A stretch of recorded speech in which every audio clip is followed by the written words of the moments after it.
Hello दोस्तों। आज दो टॉपिक्स के बारे में बात करने वाले हैं। एक तो LIC IPO और दूसरा न्यूज़ बेस्ड ट्रेडिंग। दोनों टॉपिक्स इंटरलिंक्ड हैं आपस में, इसीलिए दोनों को साथ में डिस्कस करेंगे। एंड जो लोग नए हैं ना मार्केट में, तो हो सकता है कुछ बातें उनको ना बिल्कुल अजीब लगें और इलॉजिकल लगें, लेकिन उनको धीरे धीरे समझ में आ जाएगा कि उन बातों का लॉजिक क्या है। ठीक है, तो सबसे पहले ना टॉपिक्स पे आने से पहले मार्केट साइकोलॉजी को थोड़ा समझते हैं।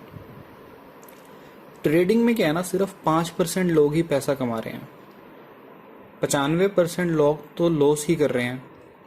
तो इससे पता क्या चलता है ना कि मार्केट में मैक्सिमम लोग जो चीज़ सोच रहे हैं ना, उसका गलत होने के फुल चांसेस रहेंगे हमेशा।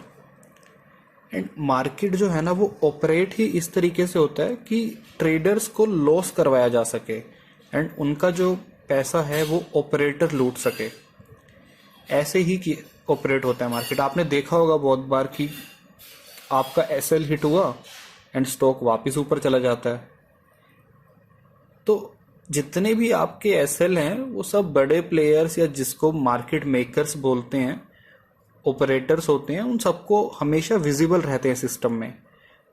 ठीक है, तो वो क्या करते हैं कि मैक्सिमम लोगों का जहां पे स्टॉप लॉस है उसको हिट करवाते हैं, उनको लॉस हुआ, और जो कम लोग हैं उनको प्रॉफिट हो जाता है। ऐसे ही मार्केट ऑपरेट होता है। अब स्टॉक कोई भी है, उसको ऑपरेटर ही मूव करवा सकता है। हम लोग तो क्या है ना, 5 मिनट की एक ग्रीन कैंडल भी नहीं बना सकते मिलके। तो आपको क्या करना है ना, आपको जो भी ऑपरेटर करेगा ना वैसा ही करना है। हम लोग ऑपरेटर को हरा नहीं सकते। हमें क्या करना है, सिर्फ ऑपरेटर के फुटप्रिंट्स फॉलो करने हैं। जैसा जैसा वो सोच रहा है वैसा ही सोचने की कोशिश करनी है, और जो बाकी जनता सोच रही है, जो क्राउड सोच रहा है, उससे अलग सोचना है। ये स्ट्रैटेजी रहती है मार्केट में पैसा कमाने की। ठीक है, अब होता क्या है ना, जो लोग नए होते हैं वो देखते हैं कि आपका जो भी फेवरेट यूट्यूबर है वो कोई भी स्ट्रैटेजी बता देता है। ठीक है, उसको ब्लाइंडली फॉलो करने लग जाते हैं। अब मान लो कि आपके यूट्यूबर ने कोई एक स्ट्रैटेजी बता दी आपको। वो बोलता है कि भाई ये स्ट्रैटेजी फॉलो करो और पैसा कमाने लग जाओ। भाई अगर वो स्ट्रैटेजी इतना ही पैसा कमा रही है तो काम करने की ज़रूरत क्या है? मुझे बता दो वो स्ट्रैटेजी। उस स्ट्रैटेजी का क्या करेंगे? इतने प्रोग्रामर्स हैं देश में, एक उसका एल्गोरिथम बनवा लेंगे, वो एल्गो ट्रेडिंग करेंगे, अपने आप ट्रेड एग्जीक्यूट होगी, पैसा बनेगा, प्रॉफिट आएगा, अपना बढ़िया चलता रहेगा काम। तो देखो, सबसे पहले आपको ये चीज़ समझनी है कि ऐसा जो भी ट्रेड्स या ऐसी जो भी कोई स्ट्रैटेजी शेयर की जाती है उस सबसे दूर रहना है। वो ऐसा कुछ भी नहीं होता मार्केट में। ठीक है, कोई भी आपको कमा के नहीं देने वाला। दूसरा, होता क्या है ना, ये लोग क्या करते हैं कि अब आपको एक बढ़िया टाइटल दे देते हैं वीडियो का। वो टाइटल एक बंदा पढ़ता है, उसको लगता है कि यार यहीं से मेरा पूरा लॉस रिकवर हो जाएगा। वो उसको ब्लाइंडली फॉलो करने लगता है। अब यूट्यूबर का तो फायदा ही है, आप उसका वीडियो देख रहे हो, उसको व्यूज मिलेंगे, उसी पैसे से वो कमाता रहता है। एक्चुअल ट्रेड तो उसकी चाहे कितने भी लॉस में हो, इतना पैसा यूट्यूब से आ रहा है, वो क्या करेगा, उस पैसे से कुछ ऑप्शन बाय कर लेगा। एक ना एक दिन तो प्रॉफिट होगा ही, उसकी एक और वीडियो बना के डाल देगा मार्केट में। अब लोग देखेंगे कि भाई इस बंदे को तो इतना प्रॉफिट हो गया, इसकी स्ट्रैटेजी तो काम करती होगी, तो फिर वही ब्लाइंडली फॉलो करने लग जाएंगे। तो इन सब चीज़ों से थोड़ा ध्यान रखो इन सब पे, और किसी भी गिमिक वाली चीज के अंदर आने से पहले 10 बार सोचो। ठीक है, अब बात करते हैं कि जो LIC IPO था, देखो उसमें हुआ क्या ना, उसकी बहुत ज्यादा हवा बनाई गई। बोला गया कि लोगों को तो ऐसा लगने लगा कि अगर ये IPO में इन्वेस्ट ना किया ना तो लाइफ में उनका कुछ हो ही नहीं सकता। IPO से ही कई लोग तो करोड़पति बनने के सपने देखने लगे। यही था कि वो एक बेसिकली उसको ना 25 दिन में पैसा डबल टाइप स्कीम की तरह से मार्केट किया गया। ठीक है, अब एक बात समझो, अगर सब लोग ही पैसा कमा लेंगे उस IPO से तो फिर लॉस किसको होगा? अब अगर जो भी गवर्नमेंट है या जिनका भी एलआईसी में पहले स्टेक है, अगर वो लोग अपना पैसा डाइल्यूट कर रहे हैं एक टाइम के लिए, ठीक है, तो उनका तो प्रॉफिट चलो होगा ही अगर स्टॉक ऊपर जा रहा है, लेकिन लॉस किसको होगा? अल्टीमेटली गेम वही है, ऑपरेटर को फायदा होने का मैक्सिमम चांस रहते हैं, ऑपरेटर के साथ 5% ट्रेडर पैसा कमाएंगे, बाकी लोगों को लॉस ही होना है, ठीक है।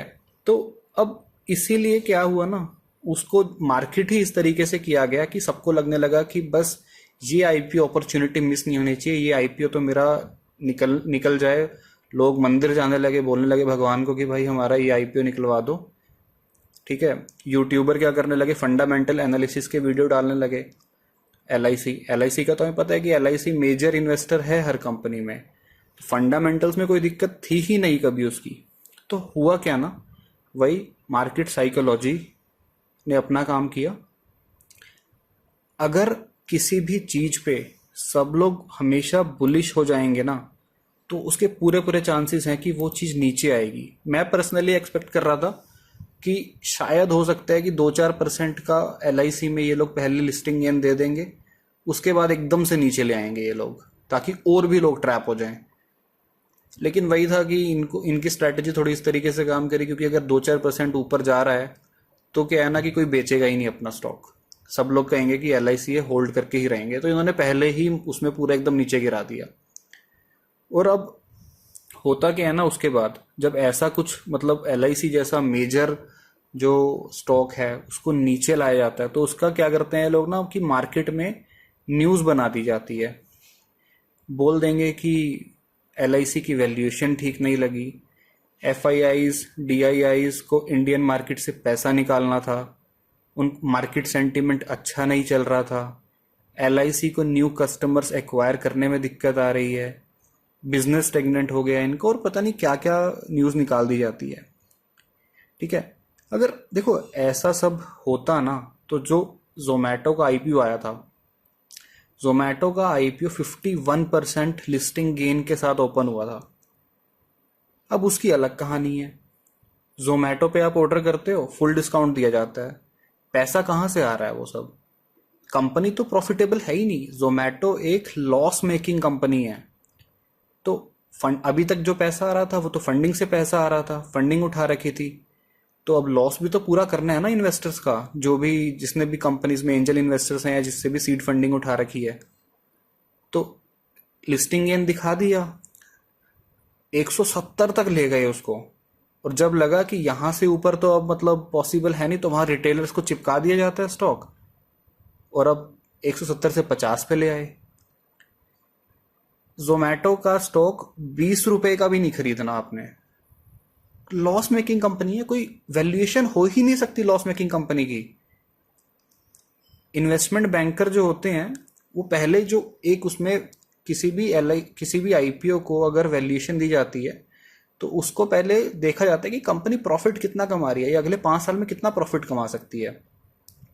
तो ऐसा कुछ था ही नहीं जोमेटो के केस में। अब एक और एग्जांपल देता हूं आपको, न्यूज से किस तरीके से ट्रैप किया जाता है रिटेलर्स को। एचडीएफसी ट्विंस के मर्जर की न्यूज आई, एचडीएफसी और एचडीएफसी बैंक की, स्टॉक एकदम रॉकेट हो गया उस दिन, पूरा स्टॉक बढ़ रहा है, सर्किट लग रहा है, 10-15% ऊपर चला जा रहा है स्टॉक, ऑल टाइम हाई अपना क्रॉस करने ही वाला था, वहां फिर ट्रैप कर लिया रिटेलर्स को। अब जिसको चार्ट की समझ है ना, उसको पता था कि वहां पे परफेक्ट शॉर्ट की अपॉर्चुनिटी है, परफेक्ट शॉर्ट की अपॉर्चुनिटी है वहां पे, और रिटेलर्स को लगा कि अब तो ये एचडीएफसी और एचडीएफसी बैंक का मर्जर होने वाला है, एचडीएफसी बैंक तो 3,000 चला जाएगा यहां से, ऐसा ऐसा एक्सपेक्टेशन सेट कर दी गई, ये बात उनके माइंड में डाल दी गई, एंड वहीं से स्टॉक अब 50% तक नीचे गिरा दिया गया है। रिटेलर्स फिर ट्रैप हो गया। अब होता क्या है ना, जैसे मान लो जो ट्रेडर्स हैं जो बिना मार्केट को समझे ट्रेड करते हैं, अब वो क्या देखते हैं, मारुति की मान लो न्यूज़ आई कि मारुति की इस महीने या इस क्वार्टर पिछले क्वार्टर से 20% सेल्स ज़्यादा हो गई हैं। अब वो इस न्यूज़ को देखते हैं अब उनको लगता है कि भाई ये तो सेल्स बहुत बढ़िया हो गई है, तो वो क्या करते हैं, अगले दिन मारुति का कॉल ऑप्शन लेके बैठ जाते हैं। ठीक है। और उसके बाद उसी स्टॉक को सारा दिन देखते रहते हैं, धक्के से उसका यूट्यूब पे वीडियो चलाएंगे कि उसके बारे में कोई अच्छी न्यूज़ मिल जाए, कोई अच्छी बात आ जाए उसके बारे में, और एक्सपेक्टेशन सेट कर लेते हैं कि यहाँ से जो स्टॉक है उसको ऊपर जाना चाहिए। देखो ऐसा कुछ नहीं होने वाला। कोई भी न्यूज़ के बेसिस पे ट्रेड मत करो, उसका लॉजिक समझो, उसका लेवल समझो स्टॉक का कि उसमें होने क्या वाला है। इन्वेस्टर हो अगर आप, तो कंपनी का बिजनेस समझो, लॉन्ग टर्म इन्वेस्टमेंट में चले जाओ, कोई दिक्कत नहीं है उसमें, कोई भी दिक्कत नहीं है। कंपनी का बिजनेस अच्छा है तो सूनर और लेटर प्रॉफिट आपको बिल्कुल होगा। लेकिन अगर आप स्कैल्पिंग कर रहे हो, आप ऑप्शन ट्रेडिंग कर रहे हो, तो आपको टेक्निकल्स की समझ होनी चाहिए, आपको चार्ट रीड करना आना चाहिए, वरना आप 2 दिन में मार्केट से बाहर हो जाओगे और बहुत लॉस हो जाएगा आपको। अब एक चीज़ और बता देता हूँ, कंपनी रिजल्ट्स निकालती हैं अपने, हर क्वार्टर कंपनी के रिजल्ट्स आते हैं। अब कभी पॉजिटिव आते हैं, कभी नेगेटिव आते हैं। मान लो पॉजिटिव न्यूज़ आई, पॉजिटिव रिजल्ट्स आए, तो होता क्या है कि स्टॉक 10% अब भी चला जाता है, सर्किट लग जाता है। और कभी पॉजिटिव रिजल्ट्स आते हैं तो स्टॉक डाउन भी चला जाता है। अब गया तो बोल देते हैं कि रिजल्ट्स अच्छे थे। अगर डाउन गया तो फिर न्यूज़ बना दी जाती है कि रिजल्ट्स तो अच्छे हैं पर एक्सपेक्टेशंस मीट नहीं हुई। अब एक्सपेक्टेशन सेट कौन करता है? एनालिस्ट करता है। अब एक एनालिस्ट तो बोल रहा है कि 40% प्रॉफिट आना चाहिए था कंपनी को, अब एक एनालिस्ट बोल रहा है कि कंपनी को 50% प्रॉफिट आना चाहिए था। अब रिटेलर फिर परेशान कि अब वो एनालिस्ट पहले वाले एनालिस्ट की बात माने या दूसरे वाले की माने। ठीक है। तो इस तरीके से आपको क्या है ना, आप लोग सारा दिन न्यूज़ देखते रहोगे। मैं एक ही चीज़ की सलाह दे रहा हूँ कि जो टाइम आप न्यूज़ देखने में इन्वेस्ट कर रहे हो ना, वो टाइम आप चार्ट लर्निंग के लिए इन्वेस्ट करो। अगर आपको हार्डकोर ट्रेडिंग नहीं करनी है, बेसिक इन्वेस्टिंग करनी है, खुद से इन्वेस्ट करते हो तो बेसिक नॉलेज ले लो। ऐसा कुछ नहीं है कि आपको बहुत ज़्यादा एक्सपर्ट हो जाना है, प्रोफेशनल बन जाना है। मैं भी अपने एंड से ट्राई करूंगा जितनी भी लर्निंग्स आपको दी जा सके। ठीक है। अब न्यूज़ बेस्ड ट्रेडिंग की आइडियल अप्रोच होनी कैसे चाहिए? क्या हर टाइप की न्यूज़ इग्नोर कर दें? क्या कुछ न्यूज़ को फॉलो करना चाहिए, कुछ को नहीं करना चाहिए? तो उसमें ना, जब भी कोई न्यूज़ मार्केट में आती है तो अगर आपको लगता है कि इस न्यूज़ का मार्केट पे इम्पैक्ट हो सकता है, तो सबसे पहले आप अपने आप से एक सवाल पूछो कि क्या ये न्यूज़ सबसे पहले मेरे पास आई है? अब अगर कोई कंपनी रिजल्ट्स निकाल रही है तो क्या कंपनी के हायर मैनेजमेंट को उसके बारे में नहीं पता होगा? क्या उनके रिलेटिव्स को उसके बारे में नहीं पता होगा? क्या क्या पता वो लोग रिजल्ट्स निकालने से 15 दिन पहले ही स्टॉक में रैली करवा चुके हों? क्योंकि जो जितने भी बड़े प्लेयर्स होते हैं उनके सबके पास तो न्यूज़ रहती ही है पहले से, रिटेलर के पास लास्ट में आती है। तो आपको सबसे पहले यही सवाल पूछना है कि क्या ये न्यूज़ सबसे पहले मेरे पास आ रही है? अब कोविड आया था, कोविड सबके लिए नया था, उसमें कुछ ऐसा था ही नहीं कि पहले रिटेलर के पास आ रही है, पहले आपके पास आ रही है। सबके पास एक टाइम पे न्यूज़ आ रही है। तो आपने देखा होगा कि वो न्यूज़ नेगेटिव थी तो मार्केट बहुत ज़्यादा रिएक्ट किया, बहुत बहुत ज़्यादा रिएक्ट किया। तो आपको इस तरीके की न्यूज़ अगर कोई आती है जो फर्स्ट हैंड आपके पास आ रही है, उस पर ही आपको एक्शन लेना है। एक और एग्जाम्पल दे देता हूँ, रशिया यूक्रेन के नाम पे कितना ड्रामा हुआ अभी मार्केट में। देखो, अगर जो भी चार्ट की समझ रखता है ना, उसमें साफ साफ दिख रहा था कि मार्केट को नीचे ही जाना है, क्योंकि कुछ भी क्वालिटी का था ही नहीं उसको ऊपर ले जाने के लिए चार्ट में। अब वहां से क्या हुआ, इन्होंने मार्केट को पूरा नीचे ले जाया, पूरी मार्केट में न्यूज़ फैलाई गई कि रशिया यूक्रेन के नाम पे पूरा मार्केट करेक्ट हो रहा है। अब हुआ क्या ना, पहले तो सिर्फ बातें चल रही थी कि वार होगी, वॉर होगी। अब जब एक्चुअल में लोग मरने लगे, एक्चुअल में जब वेपन्स यूज होने लगे, उस टाइम इन्होंने मार्केट को ऊपर ले गए। अब जब एक्चुअल में लोग मर रहे हैं, अगर न्यूज बेस्ड ट्रेडिंग सही है तो स्टॉक को और मार्केट को और नीचे आना चाहिए ना। अब वहां से ये एकदम ऊपर ले गए मार्केट को, 1000 पॉइंट की 1500 पॉइंट की रैली करवा दी। वो क्यों हुआ? क्योंकि वो परफेक्ट इंस्टीट्यूशंस का बाइंग जोन था। मैंने तो खुद लॉन्ग की पोजीशन बना रखी थी वहां पे। अब रिटेलर को तो नहीं पता ना, रिटेलर को तो ये लगा कि ये तो अब तो वेपन यूज होने लगे हैं, लोग मर रहे हैं, अब तो वो उसको लगा कि अब तो मुझे बेच देना चाहिए, अब तो पता नहीं कितना, शायद 20-20 30% यहाँ से और मार्केट करेक्ट होगी।